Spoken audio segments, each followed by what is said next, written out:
The very first words I encountered on the morning of my 20th birthday were shockingly blunt. "We sold your car and cashed out your college fund. Your brother deserves a fresh start." There was no celebration, no cheerful birthday greeting, not even the usual joke about turning 21 soon. Just those devastating words, delivered casually like someone announcing the weather, completely shattering what should have been a special morning. I had just turned 20 that day.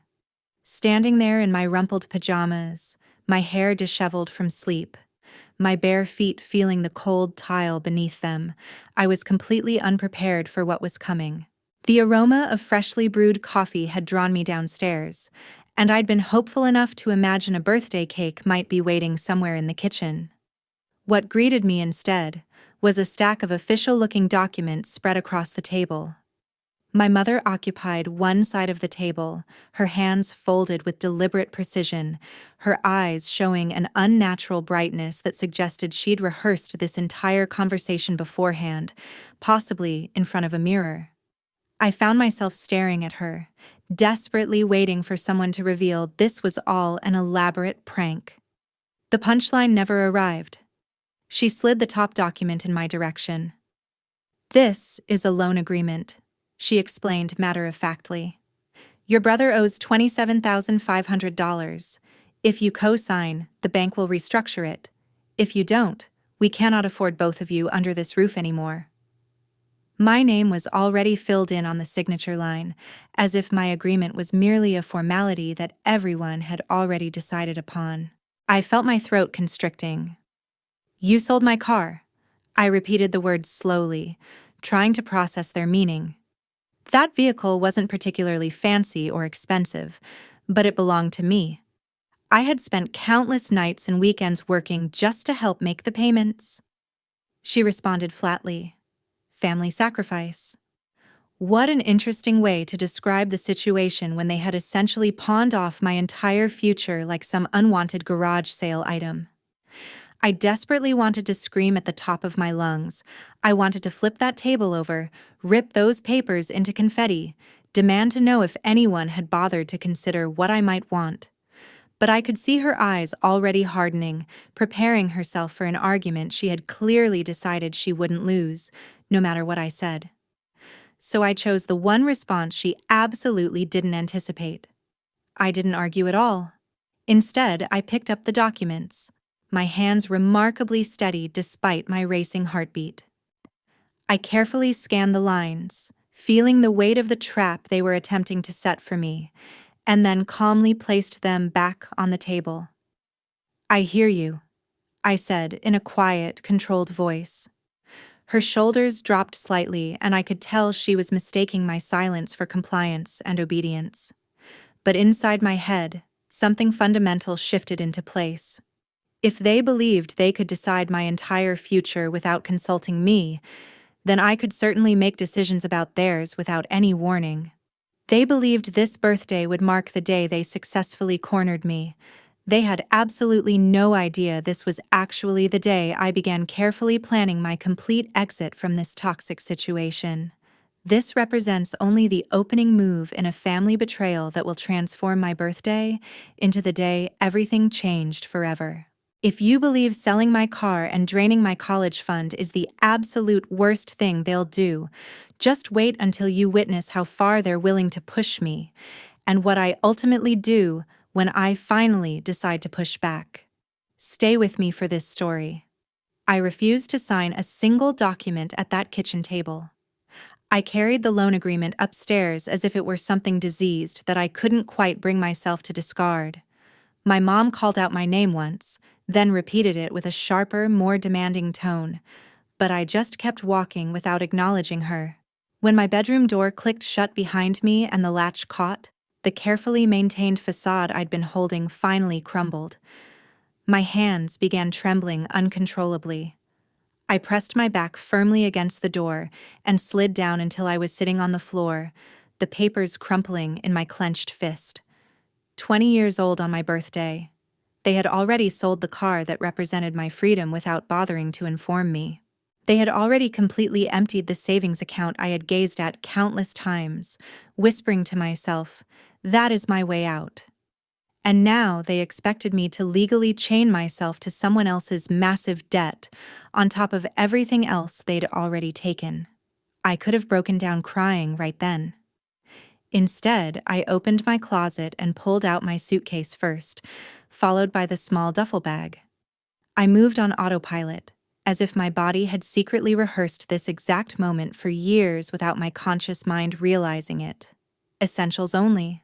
Items I actually wore regularly, my laptop computer, notebooks filled with unfinished stories and writing, the worn paperback novel I reread whenever I needed to remember there was a world existing beyond the walls of this suffocating house, chargers for my devices, toothbrush, and a folder containing important documents I kept hidden in a shoebox under my bed. My birth certificate, my social security card, and the last printed statement from my college fund before I stopped checking because looking at it caused too much emotional pain. I glanced at the numbers on that old statement.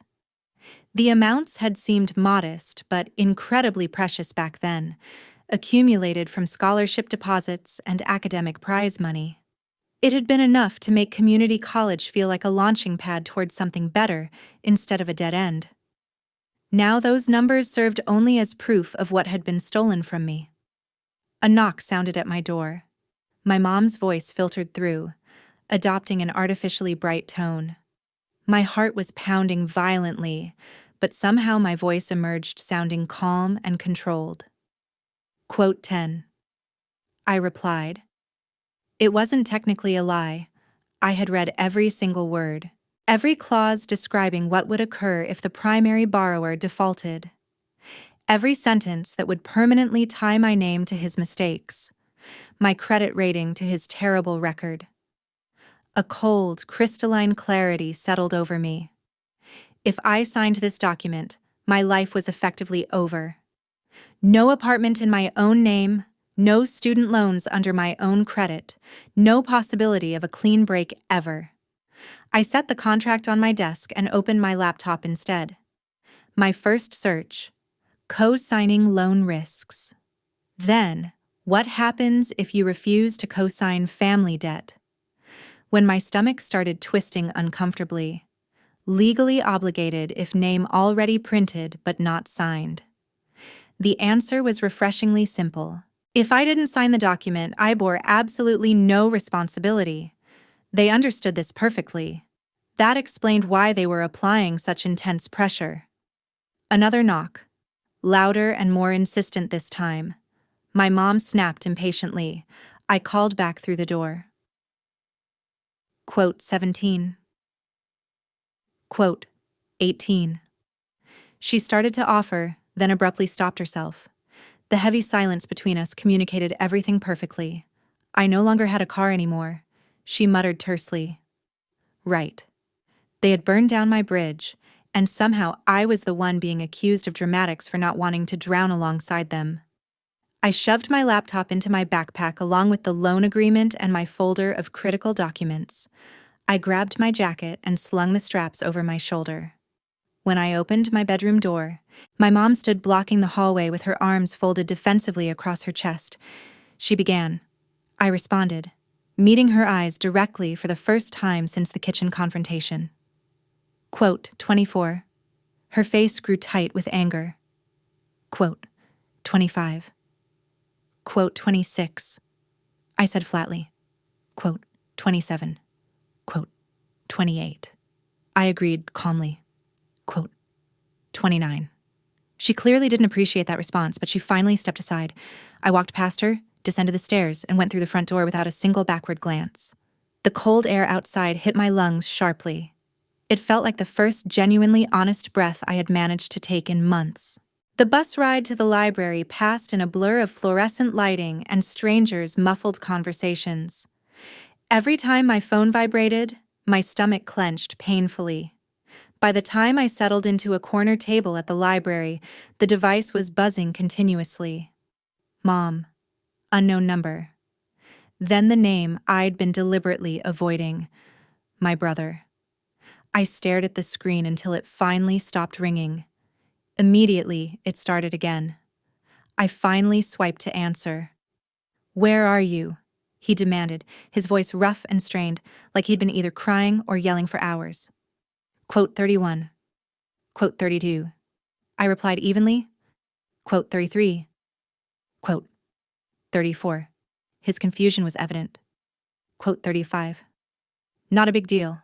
$27,500 permanently attached to my name and credit. Connected to someone who had already demonstrated repeatedly that he didn't care about consequences. "You know what it means if I sign," I said quietly. "You know you cannot promise you will not mess up again." Heavy silence crackled across the phone line. "This is my second chance," he said eventually.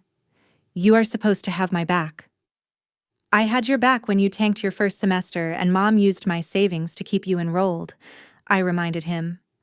"I had your back when you wrecked your old car and they dipped into my fund to cover the insurance difference. At some point, I am not your safety net anymore.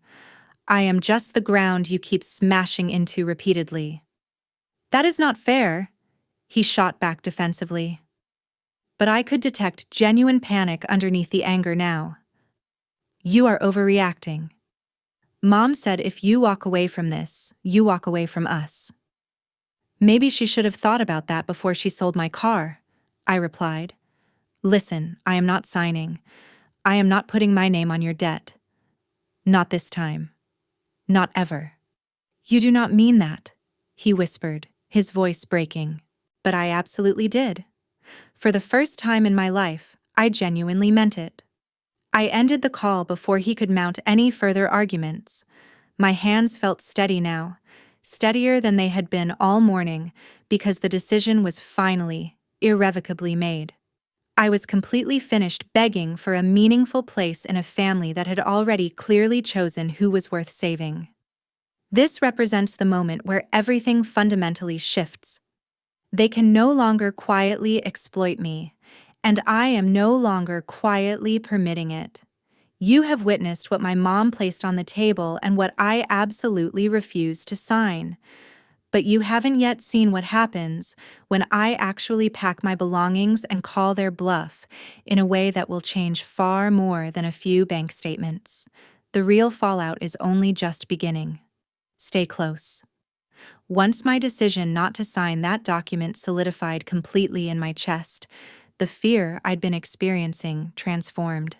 It didn't disappear entirely, but it changed shape from a vague, paralyzing dread into something sharper and almost useful in its clarity. If I wasn't going to serve as their financial bailout, I needed to understand precisely what they had already done using my name. Information first, emotional reactions later. I spread all my papers across the library table. The loan agreement, my old account statements, the scholarship award letters I had carefully printed and saved in my personal scrapbook. On my laptop, I accessed my online banking and student portal accounts. The passwords I had memorized months earlier suddenly felt like critical lifelines. The balance where my college fund should have existed was brutally, unmistakably clear. Zero. Not a single cent remaining. I scrolled backward through the detailed transaction history. Withdrawals, transfers, processing fees. The dates aligned perfectly with times my brother had experienced various emergencies. A tuition shortfall here, an unexpected medical bill there, a mysterious credit card payoff that I knew absolutely didn't belong to me. This wasn't simply one desperate decision made under pressure. It was an established pattern. Quiet withdrawals executed behind my back, each one wrapped in the identical excuse, "We will fix it later." "You will understand when you are older." Well, I was older now, and I understood perfectly. I opened another browser tab and continued my research. Legal rights misused funds family, parent drained college fund options, financial aid appeal when savings stolen. The search results were messy and intimidating, but buried within the noise were threads of information I could actually utilize. I discovered that the account had technically been registered in my name, but my mom maintained joint access as the initial adult custodian. Morally speaking, this was undeniably theft. Legally, it occupied a murky gray area unless I pursued it in court, and even then, the outcome remained highly uncertain. But there was one fact I knew with absolute certainty. If they believed I would quietly accept shouldering someone else's debt after they had systematically drained my savings, they were counting on me being frightened and ignorant. I was definitely scared, but I was no longer ignorant. A soft thump pulled me from my spiral of research. A coffee cup slid onto the table directly in front of me. I glanced up to discover my best friend standing there, her eyebrows drawn together with concern. She explained. I released a humorless laugh. Quote 55. She studied the chaos of papers scattered before me, then examined my face carefully. Quote 56. So I did. Not smoothly or coherently, but in jagged, broken pieces. The car they'd sold, the fund they'd emptied, the loan they wanted me to co-sign, the ultimatum they'd delivered. Her expression shifted from confused to horrified to absolutely furious. They did what? She demanded, her voice far too loud for the quiet floor. Several people glanced up disapprovingly. She lowered her volume, but maintained the intensity. You are not actually considering signing that thing, right? I am not signing, I confirmed. Speaking it aloud made the decision feel more concrete and real. But if I do not, they say I have to leave. She dropped heavily into the chair across from me. So leave. It is my home, I protested automatically. Then I stopped myself mid-sentence. Was it really? My so-called home had transformed into a place where my value was measured exclusively by what I could sacrifice for others. She leaned forward, planting her elbows firmly on the table. You have been talking about getting out since we were 15 years old. You have excellent grades, genuine talent, and scholarship potential. You are the only person in that entire house who seems even remotely prepared for actual adulthood. You do not need them to choose you. Choose yourself for once. I do not have a car anymore, I pointed out practically. I do not have any savings. I do not have money for rent. All I have is a duffel bag, a suitcase, and a brain that may or may not be worth anything to college admissions committees. She rolled her eyes dramatically. Stop catastrophizing. You have more than you think. You have me. For starters, I have a couch that's actually pretty comfortable. My parents genuinely like you more than they like my brothers anyway. We can figure out the rent situation and find part-time jobs later, and you can appeal your financial aid package. You just need concrete proof you are not the one who emptied that account. I glanced at my laptop screen. I have timestamps on everything. I have detailed statements. I can request complete records directly from the bank. A dangerous idea began forming in my mind, sharp and precise. If they think I am just going to sit there and act grateful for this treatment, they are in for a serious surprise. Her lips curved into a grim smile. Revenge via responsible adulthood. I absolutely love it. It is not about revenge, I insisted, but even I didn't entirely believe my own words, she said pragmatically. My phone buzzed yet again. Mom, then my brother, then Mom calling back. No actual messages, just repeated calls attempting to wear me down. I powered the device completely off. Quote 74, I said decisively. Quote 75, I swallowed hard. Quote 76, quote 77, she offered without the slightest hesitation. And quote 78, the painful knot in my chest loosened fractionally. And quote 79, quote S80, she confirmed. And quote 81. I smiled genuinely for the first time that day. Quote Hatter 82, quote Hatter 83, she asked carefully. I briefly imagined her standing in my living room, witnessing my mom attempt to guilt-trip me into signing away my entire financial future. watching my brother manufacture excuses, observing my dad's characteristic silence. No, I decided, this part needs to be mine alone. But if everything goes badly, I might show up at your door hauling significantly more luggage than you initially bargained for. She raised her coffee cup in a mock toast. To worst-case scenarios becoming better than whatever this current situation is. I clinked my cup against hers firmly. By the time I departed from the library, my fear had developed teeth and a backbone. It remained present, certainly, but it was no longer controlling my decisions and actions. I knew precisely what I would say when I walked back into that house. I knew which boundaries I absolutely would not cross, regardless of pressure. And for the first time in my life, I understood that if they forced me to choose between them and my future, I would choose myself.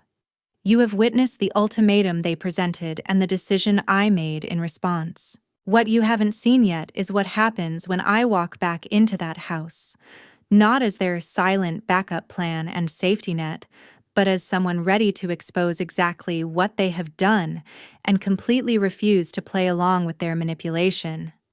The next part is where the real, irreparable cracks start showing. Keep watching closely. Walking back into the house that evening felt like stepping onto a theatrical stage where everyone else had thoroughly rehearsed their assigned lines, and I had decided to completely improvise my part. The lights were blazing throughout the house. The television droned meaninglessly in the background. My suitcase and duffel bag remained hidden under my bed upstairs, half-packed and waiting. The loan agreement sat in my backpack alongside printed copies of the most incriminating financial statements I could manage to download before the library printer essentially cried for mercy. My mom occupied the kitchen table again, phone clutched in her hand exactly as she had been that morning. My brother paced anxiously in front of the sink, repeatedly running his fingers through his hair in agitation. The instant they spotted me entering, two distinctly different expressions crossed their faces. Relief on his, tight irritation on hers. Quote, 87, she observed coldly. Quote, 88. Quote, 89. I replied calmly, shrugging off my jacket. Quote, 90. Quote, 91. She snapped harshly. Quote, 92. Quote, 93. I observed. Her eyes flashed dangerously. I said, unzipping my backpack. I spread the papers deliberately across the table between us. Quote, 96. My brother edged closer, peering down at the pages with confusion. Quote, 97. The quote, 98. I explained. Quote, 99. I tapped a specific line with my finger. Quote, $100. I indicated another line. Quote, 101. Another transaction. Quote, 102. My mom's face drained of all color, then flushed an angry crimson. You have no right to dig through our private finances, she hissed venomously. Our, I repeated incredulously. You mean mine? That account was registered in my name. You had access because I trusted you as my parent. You didn't just use it once during a genuine emergency. You drained it slowly, systematically, over multiple years, and you never once told me the truth about what you were doing. My brother swallowed hard, looking genuinely shaken. Mom, is that really what you did? She turned on him instantly, her fury redirecting. Do not you dare look at me like that. Everything I did was to keep this family afloat, to keep you in school, to keep this house running, to keep food on the table. And to keep me completely in the dark, I added firmly. The living room door opened and my dad stepped inside, drawn by the sharp, raised voices. He looked exhausted as always, briefcase still clutched in hand. What is going on in here? He asked warily. I slid one of the damning statements in his direction. Did you know about this? He scanned it carefully, his forehead furrowing deeper with each line he read. When he finally looked up, his expression contained a mixture of confusion and unmistakable guilt. I knew we were using some of the college savings, he admitted slowly. I thought it was temporary assistance. I genuinely did not realize how much had actually gone. You did not ask questions, I said. You just signed whatever she placed in front of you without investigating. My mom's chair scraped loudly backward as she stood abruptly. Quote, 115. Quote, 116.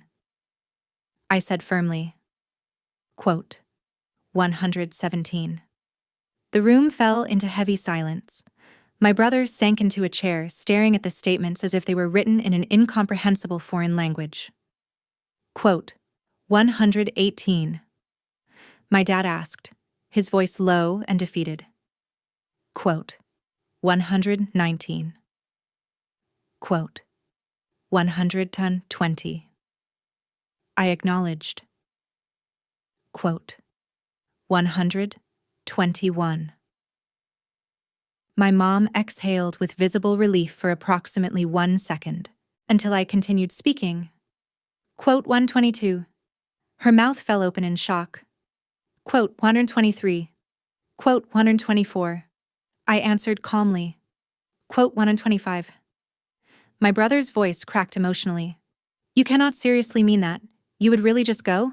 Just leave us? I looked at him directly. Really studied the boy who had been my partner in childhood adventures, who used to sneak me extra cookies when our mom was in a terrible mood. Looked at the young man who had slowly transformed into a walking crisis, always desperately needing one more bailout, one more excuse, one more rescue. I mean that I will not spend my 20s constantly cleaning up messes you refuse to stop making, I said clearly. I love you as my brother, but I am completely done being your insurance policy and safety net. He dropped his gaze, genuine shame flickering across his features.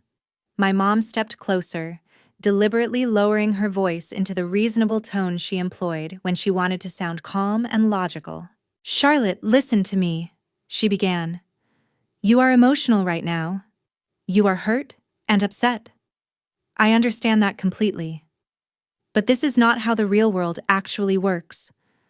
Out there, nobody is going to help you or care about you. At least here, you have us. If you just sign this document, we can get through this situation together as a family. Together, I repeated slowly.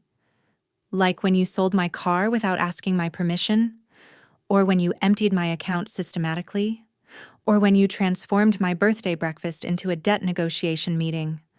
Her jaw clenched visibly. It was never going to be enough money for a full college education anyway. You would have needed student loans eventually. This just moves that timeline up slightly. No, I said firmly. This moves up the timeline on me finally realizing exactly where I stand in this family's hierarchy of importance. My dad set the papers down carefully, rubbing his temples tiredly. What do you actually want from us? Charlotte? I want my name removed from anything that is not legitimately mine, I stated. I want you to stop using me as a convenient solution to problems I did not create. I want the chance to build a future that is not tied to a credit score you helped destroy before I even got started. And if we cannot give you that? My mom asked, her voice turning icy. Then I will leave, I said simply. I have a friend whose family will let me stay temporarily while I figure things out. I will talk to the financial aid office and explain my situation. I will find employment. I will do exactly what you always told me to do. Be strong and handle my problems.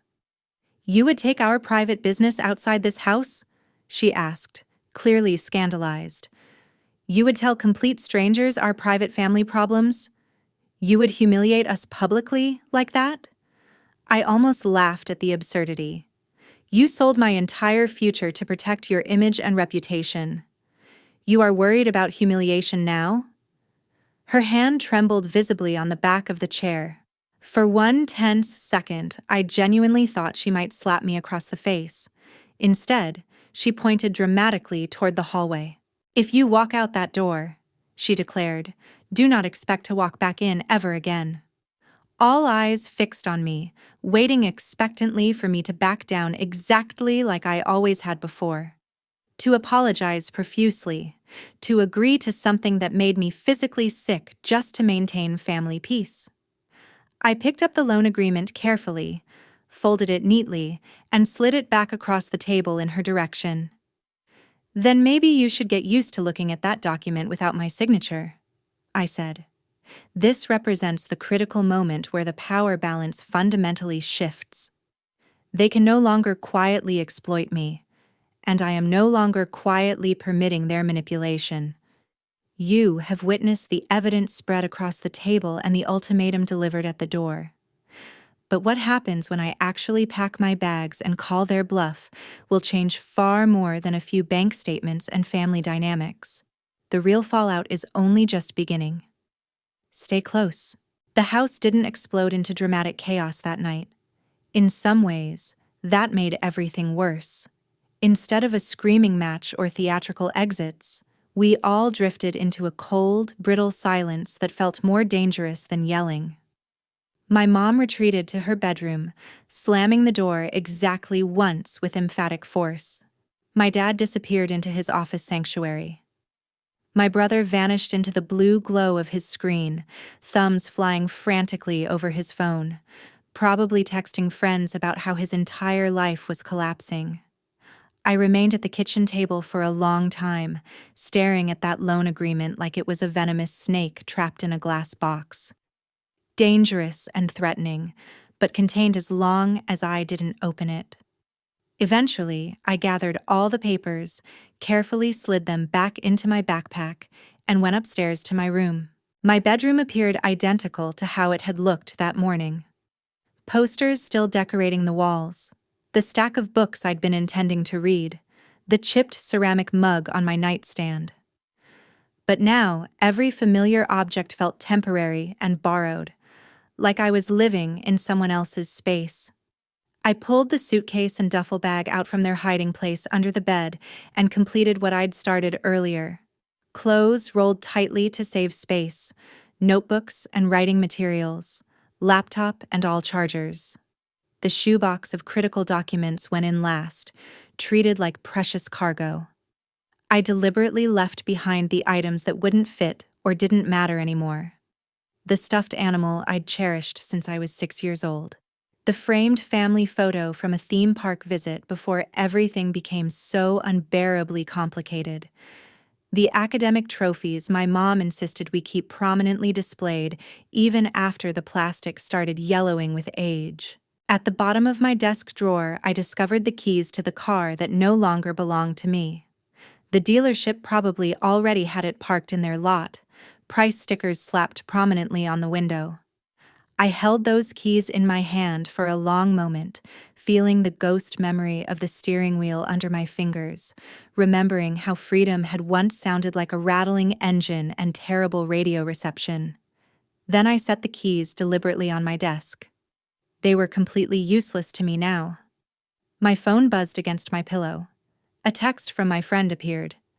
"My parents said it is fine. We cleared the couch for you. Come over whenever you are ready. We have pizza and ice cream. Birthday emergency kit." My chest tightened with simultaneous gratitude and grief. This wasn't the 20th birthday celebration I had imagined, but perhaps it was exactly the one I needed. I texted back, quote, 149, quote. It would have been significantly easier to sneak out that night, to slip away silently while everyone slept, carefully avoiding one final confrontation. But that was precisely how I had existed my entire life in this house. Quiet, careful, invisible. If I was genuinely going to change my life, I needed to be visible at least once. I needed to speak the words aloud clearly. So I set my alarm for early morning and lay in the darkness, listening to the muffled sounds of my family moving around the house, the creak of floorboards, the television turning off, doors closing, voices rising briefly, then fading. At some point, my brother knocked softly on my door. Quote 150. I called out. He cracked it open hesitantly, then stepped inside with his hands jammed deep in the pockets of his hoodie. Quote 151. he asked, skipping any greeting entirely. I confirmed. He swallowed visibly. He continued, his eyes flicking toward my half-packed bags. Quote, 156. Quote, 157. I agreed. Quote, 158. His shoulders sagged with defeat. Quote, 159. I took a steadying breath. Quote, 160. He sank heavily onto the edge of my bed, staring at the floor. Quote, 161. Quote, 160. I said softer than I actually felt. Quote, 163. He winced visibly. Quote, 164. Quote, 165. I replied. Quote, 166. He looked up, eyes shining with unshed tears. Quote, 167. The question struck harder than I'd expected. I do not hate you, I said honestly. I hate the choices you made. I hate that you keep allowing Mom to clean up your disasters by systematically burning my life down. I hate that you never once asked what it cost me personally when they repeatedly used my fund for your emergencies. I did not know it was that severe, he whispered. You did not want to know, I corrected firmly, because then you would have had to feel guilty about it. Congratulations. Now you do. He flinched as if I had physically struck him, but he didn't attempt to argue the point. Quote, 173. He asked. There was authentic fear in his voice now, but for once, it wasn't exclusively about his own problems. It was about mine. Yes, I said, with more confidence than I entirely felt.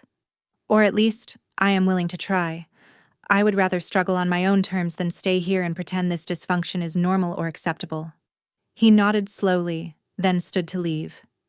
He paused at the door with his hand on the knob. If you actually go through with this, he said quietly, everything here is going to fall apart completely. I know, I said. Maybe it needs to fall apart. When he left, I locked the door and sat on the edge of my bed with my heart hammering. Part of me desperately wanted to run after him, to take everything back, to pretend I could live with this situation if it meant keeping things familiar and predictable. But familiar was slowly killing me. Morning arrived far too quickly. The alarm shrieked at 6 a.m. sharp. I dressed in jeans and a hoodie, the same outfit I wore when I needed to present in class and wanted to appear like I had everything together. I zipped my suitcase closed, hoisted my duffel bag over my shoulder, and took one final look around the bedroom that had been mine for 20 years. Then I opened the door and stepped into my future. The hallway stretched before me, quiet and still. My parents were already awake. I could hear low, tense voices filtering from the kitchen. My brother's door remained shut, but light seeped out from the crack at the bottom, indicating he was awake too. Step by careful step, I descended the stairs.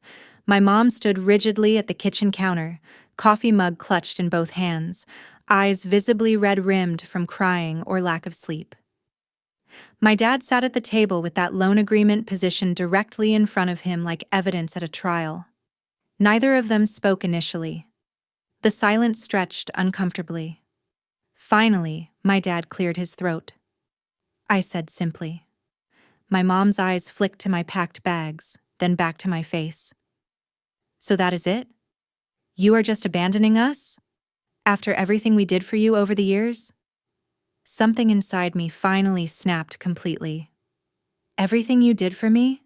I repeated slowly.